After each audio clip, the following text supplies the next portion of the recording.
Kyle Busch lays out his plan to one day race alongside his son Brexton, and Texas Motor Speedway may be getting a much needed facelift.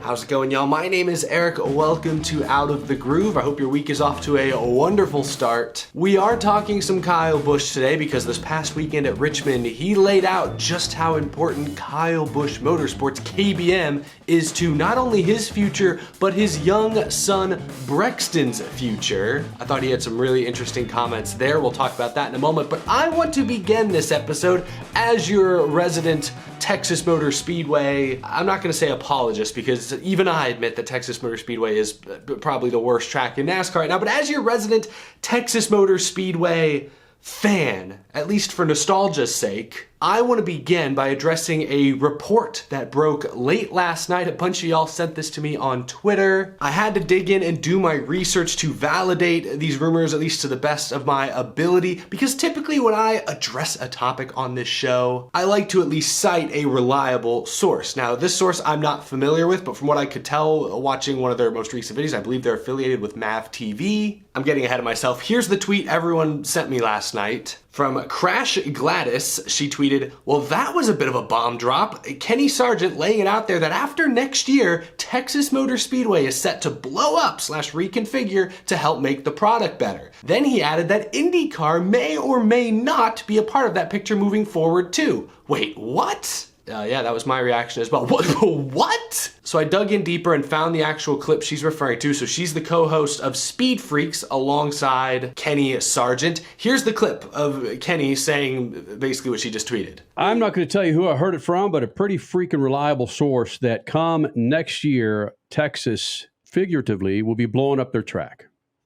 Wait, Texas Motor Speedway. Texas Motor Speedway will be blowing up their track. They're going to reconfigure the track, going to resurface the track because they're going through issues that we saw, similar to what we saw today with the Richmond race. If you head to Texas Motor Speedway's website, and I was first made aware of this by fellow YouTuber David Land, Texas Motor Speedway lists a 2023 spring date on their upcoming events calendar. Doesn't say All-Star Race, which was held in June this year, which, I don't know, to me that's summer. So does this mean Texas Motor Speedway is losing the All-Star Race next year?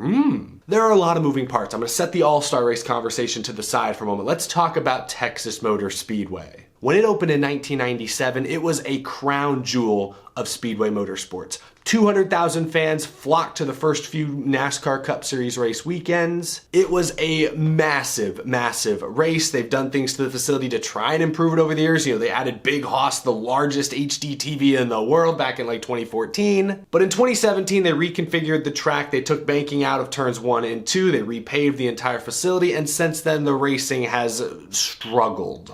Difficult to pass, one lane right around the bottom. Despite NASCAR's best efforts, they've sprayed tons of PJ1 and resin into the outer grooves to desperately trying to work those lanes in. Ruined IndyCar for a couple years at the track, and it hasn't done NASCAR a whole lot of good. Texas Motor Speedway is a shell of its former self. So any talk of bulldozing parts of it or completely reconfiguring elements of it, I am here for. Unfortunately, however, I'm not convinced this is going to be a straight up rebuild. I'm talking about a racetrack as if it was like a sports franchise. No, because Texas Motor Speedway, they have massive grandstands and suites going across the entire front straightaway. I don't see them tearing those down. I feel like that would be a major financial undertaking. I'm not even sure it's physically possible to do that. Maybe I'm wrong, but I feel like they're stuck at, roughly a 1.5 mile configuration. Maybe I'm wrong about that, but that's how it appears. That line about IndyCar perhaps not returning to the track in the near future, to me is also telling.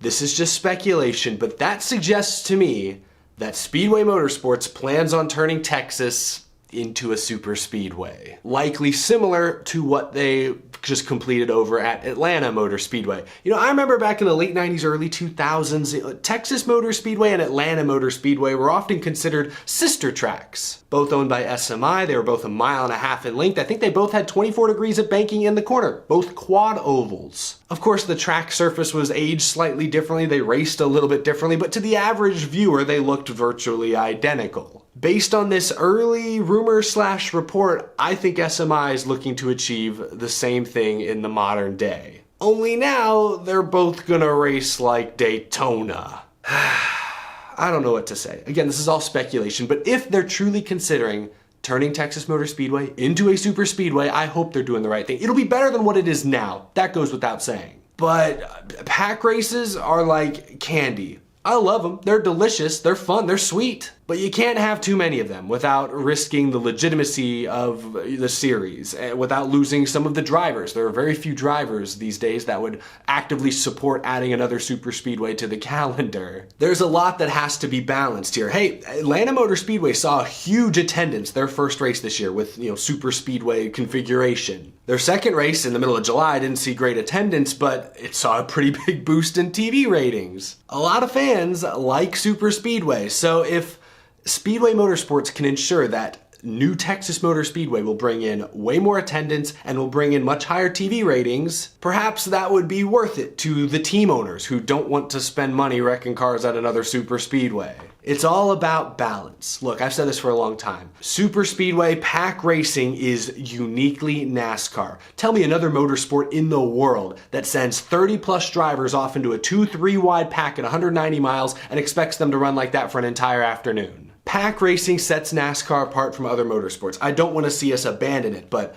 boy, to go from 4 races a year for the longest time to now 6 to now possibly 7 or 8, I fear it's too much of a good thing. But again, this is all just speculation. Who knows what they're going to do to Texas Motor Speedway, if these rumors, these reports are even true. I just think it's super interesting. Hey, you can't say NASCAR doesn't listen to the fans. Fans were upset with Texas landing the All-Star race for the 3rd year in a row. Looks like they may have done something about it. Now let's talk about Kyle Busch. Kyle Busch stressed at Richmond this weekend the importance of KBM in regards to his future plans. He told the media, quote, "KBM is at the forefront of the discussions. Each and every week, people that you talk to, that's probably the second question that gets asked. So it's high up there for sure, and that's probably why it's taking a little bit longer than it should. So just working through those pieces, the puzzle is not as easy and as simple as it may seem from the outside." Kyle Busch has said in the past that KBM is very important to him. There are dozens of employees with families. Kyle Busch takes great pride in running that business while also driving for a different company. That Toyota connection is very important as well. Kyle Busch once again stressed how, he'd like to go out a Toyota driver, be a Toyota lifer as he put it. KBM is not only extremely important to Kyle Busch right here, right now, but it sounds like he has plans for it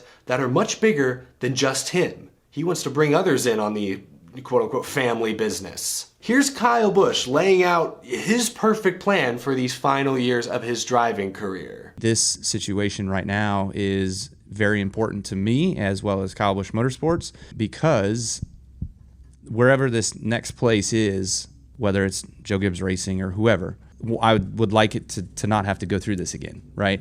I've got 6, 7, maybe 8 more years. If I play all this out perfectly, Brexton and I, we share a truck when he turns 16 years old, when he's 16 and 17, and then it's his when he's 18, and I'm done, I'm out. Like, that's the perfect play.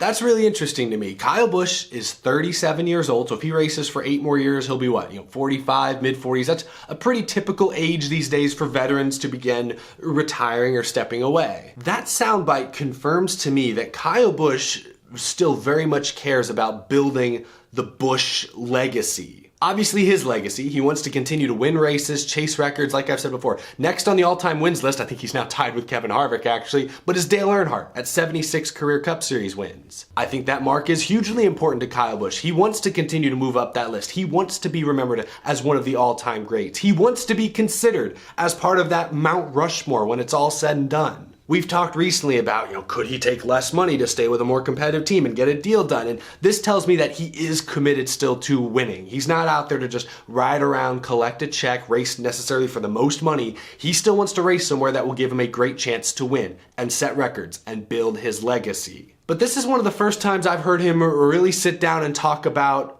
the other members of the Busch family and their legacies as they're coming up through the system. Braxton Busch, how old is he now? Like 7, 8, 9 years old? Kyle Busch wants to keep KBM open so that his son Braxton has a competitive seat in the lower ranks of NASCAR one day once he becomes a teenager. And I think it's interesting to hear Kyle Busch say that he wants to, share a ride with his son. And maybe he's teasing there that he'd run a full-time season to try and chase that Truck Series championship, win one in all 3 series. That'd be kind of crazy. What this soundbite tells me is that Kyle Busch has bigger goals than just him, but that all of his goals are tied to building up this Busch family dynasty. I hope it works out. Whether he stays with Toyota, goes to a different team or different manufacturer, I hope KBM keeps its doors open, and I hope KBM continues to be a competitive team for years to come to give Kyle Busch's son, the next in line, a chance to do something great and follow in his father's racing footsteps. So much of NASCAR has been built on those strong family, father-son relationships, the Pettys, the Earnhardts, the Elliots. I could go on and on and on. Busch could be the next one. I hope it works out. Last week we discussed, rumors, folks from other podcasts talking about how maybe Toyota stopped talking to Kyle Busch. Here was David Wilson, executive head of TRD, talking to Claire B. Lang on Friday on SiriusXM. Kyle Busch, love him, hate him, is part of our family, and we are trying every avenue that we have to keep him in a Toyota. It's been a bizarre and challenging problem. Let me be clear: there is absolutely a chance that we can keep him. We are considering there's nothing that's not on the table. There is absolutely a chance that we can keep him. He doesn't sound confident by any means. He doesn't even really sound optimistic, but he still sounds determined to get a deal done with Kyle Busch, so still a chance Busch stays with Toyota. Many have looked at that 45 car at 2311 as a legit possibility. Kurt Busch's head injury has kept him out of the car for 4 weeks straight now. Could he consider retiring maybe a year earlier than initially intended? Could Kyle Busch fill his older brother's seat? Kyle Busch and Denny Hamlin actually were both asked about that this weekend at Richmond, and Kyle Busch, for his part, really didn't engage with these rumors too much. He said, quote, "I don't know that it's necessarily been a prospect. Obviously, I want him, Kurt, to be able to do what he wants to do and to go out the way he wants to go out. Him and I just had a conversation where he's like, a Pocono crash isn't necessarily the best way to go out. And I'm like, hey, 100% right." Obviously, those are just words, but it doesn't sound like Kyle Busch is trying too hard to lobby for his brother's seat. Obviously, that would be awkward, but it's still certainly a possibility. Denny Hamlin said this regarding the future of the 45. "We're always thinking about it. We're as forward-thinking as you can be as a race team, but ultimately we can't rush Kurt's health. We're always trying to come up with contingency plans based off any other scenario that might get thrown our way." So who knows, Kyle Busch to the 45 could still very much be a contingency plan. It's not plan A by any means, but it could be plan C or D, maybe E, somewhere in there. Kyle Busch's future is still one of the most interesting ongoing stories in the NASCAR world right now. Share your thoughts down in the comment section below. What'd you make of Kyle Busch talking about racing alongside his son Braxton one day? How do you feel about the idea of Texas Motor Speedway getting completely redone? Leave a comment down below. I always look forward to hearing your thoughts. That's gonna do it for this episode, y'all. Thank you so much for watching. If you're new to the channel, hit that subscribe button. We talk NASCAR every single day here on Out of the Groove. And as always, an extra thank you to my Patreon supporters. Couldn't do the show without your generous support each and every month. I greatly appreciate it. We'll be back again tomorrow. Got a kind of a unique video planned. Also have some fun giveaways, I believe. Want to do some fun stuff on social media over the next few weeks. I will see you all again very, very soon. Thanks for watching. Take it easy.